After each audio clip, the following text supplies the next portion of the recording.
exposing the truth in handheld retro gaming. Why are there not more people talking about the real story behind RetroSnap Play? Let's break it down, fast and honest. Here's the lowdown.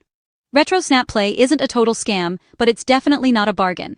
You do get a real working handheld console, eventually. Shipping delays? Yep, plan on waiting up to 3 weeks. But here's the kicker.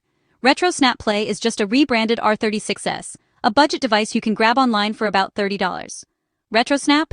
They'll charge you $80, sometimes even more. That's like paying steakhouse prices for a microwaved hot dog.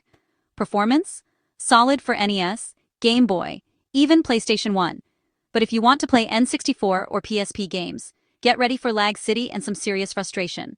Plus, the system loves blasting full volume at every startup, and the search feature can crash harder than your favorite game's final boss. Final verdict? Skip the markup. Buy the R36S direct or upgrade to an Ambernic or Miu for real retro joy.